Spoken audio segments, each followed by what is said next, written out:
चलिए एक बहुत ही आम लेकिन गहरे अनुभव से इस बातचीत को शुरू करते हैं। कल्पना कीजिए कि आप एक बहुत व्यस्त हाईवे पर हैं।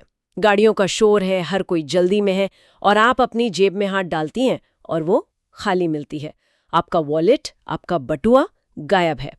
उस एक पल में क्या महसूस होगा? एक तेज झटका लगता है, दिल की धड़कन बढ़ जाती है ना। दिमाग तुरंत सबसे खराब नतीजों पर पहुंचता है। किसी ने चुरा लिया होगा, कहीं गिर गया, अब कभी नहीं मिलेगा। मतलब सारा नियंत्रण हाथ से जाता हुआ सा महसूस होता है। बिल्कुल। और यहाँ डर इसलिए इतना ज्यादा है क्योंकि ये घटना बाहरी अनिश्चित दुनिया में हुई है। हाँ, जहाँ कुछ भी हो सकता है। अब इसी स्थिति को थोड़ा बदलते हैं। आप अपने घर पर हैं, आराम से। आपको वॉलेट नहीं मिल रहा। आप सोफे के नीचे देखती हैं, मेज पर देखती हैं। थोड़ी बेचैनी है, पर क्या वैसी घबराहट है? नहीं, वैसी घबराहट तो नहीं होती।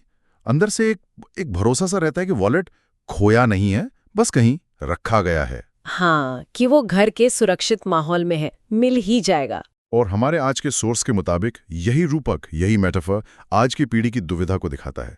दुनिया भर के युवा एआई, डीपफेक और इस बदलते जॉब मार्केट के हाईवे पर अपनी पहचान, अपना उद्देश्य खोज रहे हैं। अपना वॉलेट खोज रहे हैं। हाँ, अपना वॉलेट। और उन्हें लग रहा है कि वो हमेशा के लिए खो गया है, इसीलिए वे इतने डरे हुए हैं। लेकिन सोर्स एक बहुत ही मूल सवाल उठाता है। क्या हो अगर हम सब गलत जगह पर खोज रहे हैं? क्या हो अगर हमारा उद्देश्य उस हाईवे पर गिरा ही नहीं, बल्कि घर में ही कहीं सुरक्षित रखा हुआ है? बिल्कुल।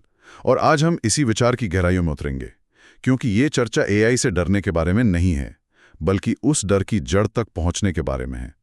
सोर्स हमें कुछ बहुत बड़े विचारों की ओर ले जाता है, जैसे ये धारणा कि ब्रह्मांड एक पहले से लिखी हुई स्क्रिप्ट है, कि ये वास्तविकता एक सपने जैसी हो सकती है। और शायद इन सब सवालों का जवाब बाहर नहीं, बल्कि हमारे भीतर ही छिपा है। ठीक है, तो इस डर की वजह से ही शुरू करते हैं, मतलब एआई से। आमतौर पर इसे खतरे की तरह देखा जाता है ना? कोई ऐसी शक्ति जो अचानक आ गई है और इंसानों की कीमत कम कर देगी। हाँ, यही आम धारणा है। लेकिन सोर्स इसी विचार को चुनौती देता है। वो कहता है कि ब्रह्मांड में कुछ भी अचानक या रैंडम नहीं होता। अच्छा। बिल्कुल। सोर्स में एक बहुत सुंदर उदाहरण दिया गया है, बरगद के पेड़ के बीज का। एक छोटा सा, मामूली सा दिखने वाला बीज, लेकिन उसके अंदर एक विशाल पेड़ का पूरा ब्लूप्रिंट, उसका पूरा कोड पहले से ही मौजूद है। ये उदाहरण दिलचस्प है, लेकिन एक सवाल उठता है। टेक्नोलॉजी तो इंसानी आविष्कार है। क्या ये कहना सही होगा कि एआई भी प्रकृति की तरह पहले से तय था? ये बहुत जरूरी सवाल है। देखिए, सोर्स का मतलब ये नहीं है कि इंसानी मेहनत की कोई भूमिका नहीं है, बल्कि उसका तर्क ये है कि एआई के बनने की जो संभावना है, वो ब्रह्मांड के नियमों में पहले से ही छिपी हुई थी। अच्छा। जैसे उस बीज में पेड़ बनने की क्षमता पहले से मौजूद थी, वैसे ही चेतना के विकास के इस पड़ाव पर एआई जैसी टेक्नोलॉजी का उभरना वो स्क्रिप्ट का ही एक हिस्सा है। इंसान उस स्क्रिप्ट को बस सामने ला रहा है। मतलब पेड़ बड़ा होते समय कोई नया आविष्कार नहीं कर रहा। वो बस उस कोड को खोल रहा है जो उसमें पहले से था। तो एआई कोई दुर्घटना नहीं, बल्कि मानवीय बुद्धि के विकास की कहानी में एक अगला पूर्व निर्धारित अध्याय है। पूर्व निर्धारित अध्याय, ये सुनने में थोड़ा भारी लगता है। अगर हमारी कहानी पहले से लिखी हुई है, तो फिर हमारी आज़ादी का क्या, हमारी फ्री विल? क्या ये नजरिया हमें एक तरह से असहाय नहीं बना देता? देखिए, सोर्स इस स्क्रिप्ट के विचार को और गहरा करता है। वो कहता है कि इस ब्रह्मांड की रचनात्मक शक्ति किसी पेंटर की तरह नहीं, बल्कि एक महान गणितज्ञ की तरह है। एक बेस्ट मैथमेटिशियन? हाँ, ये ब्रह्मांड कोई बेतरतीब कैनवस नहीं, बल्कि एक सटीक कैलकुलेशन है। और इसी से आपके सवाल का जवाब जुड़ा है। सोर्स के मुताबिक आज़ादी स्क्रिप्ट को बदलने में नहीं है, बल्कि अपनी भूमिका को समझने और उसे पूरी तरह से निभाने में है। जैसे एक बेहतरीन अभिनेता स्क्रिप्ट के दायरे में रहकर भी बिल्कुल, रहकर भी अपने किरदार में जान डाल देता है, वैसी हमारी आज़ादी उस भूमिका को खूबसूरती से जीने में है। तो ये गणितज्ञ कौन है और इसका कैलकुलेशन कैसा है? इसे समझाने के लिए सोर्स आधुनिक भौतिकी के एक विचार की ओर इशारा करता है, जो कहता है मैटर से पहले तरंग का अस्तित्व होता है। मैटर से पहले वेव? जी, इसका मतलब समझने की कोशिश करते हैं। आज विज्ञान भी मानता है कि हर चीज अपने मूल रूप में एक संभावना है, एक ऊर्जा की तरंग है, जो बाद में ठोस पदार्थ यानी मैटर का रूप लेती है। सही कहा। सोर्स इस विचार को ऐसे समझाता है कि हमारे यहाँ होने का विचार, हमारी चेतना, उस तरंग की तरह है जो हमारे शरीर यानी पदार्थ से पहले मौजूद थी। हम कोई रैंडम बायोलॉजिकल एक्सीडेंट नहीं है। हम एक गहरे उद्देश्य का हिस्सा हैं। ठीक है, तो अगर ब्रह्मांड एक फिल्म की तरह है और हम सब अभिनेता हैं, हाँ। तो ये सवाल उठता है कि ये फिल्म चल के स्क्रीन पर रही है, हाँ। इसकी असलियत क्या है? बहुत अच्छा सवाल है। और यहीं पर सोर्स हमें एक और गहरे विचार की ओर ले जाता है, जिसे आज विज्ञान में सिमुलेशन थ्योरी के नाम से जाना जा रहा है। हाँ, कि शायद हम एक बहुत ही उन्नत कंप्यूटर प्रोग्राम में जी रहे हैं। पर सोर्स कहता है कि इस सच को समझने के लिए हमें किसी सुपर कंप्यूटर की जरूरत नहीं है। हमारे पास एक ऐसा तंत्र है जिसका हम सब हर रात इस्तेमाल करते हैं, नींद और सपना। सपना, हाँ, ये वाकई सोचने वाली बात है। जरा कल रात के सपने के बारे में सोचा जाए। हो सकता है उस सपने में कोई किसी अनजान शहर में था, या शायद किसी बाघ से अपनी जान बचाकर भाग रहा था। उस वक्त वो सब कितना असली लग रहा था। डर असली था, शहर असली था। समय का बीतना भी असली लग रहा था। बिल्कुल। लेकिन अब जागने के बाद सोचिए, वो बाघ कहाँ था? उसके शरीर में कोई परमाणु या द्रव्यमान तो नहीं था। वो शहर कहाँ बना था? वो बिना अस्तित्व के अस्तित्व में था। Existing without existence. वो सिर्फ मन का एक प्रोजेक्शन था। पूरी तरह से एक सिमुलेशन जिसे हमारे दिमाग ने ही बनाया और अनुभव किया। और अब एआई भी तो कुछ ऐसा ही कर रहा है। एकदम सही। एआई असल में कर क्या रहा है? वो उन लोगों की तस्वीरें बना रहा है जो कभी पैदा ही नहीं हुए।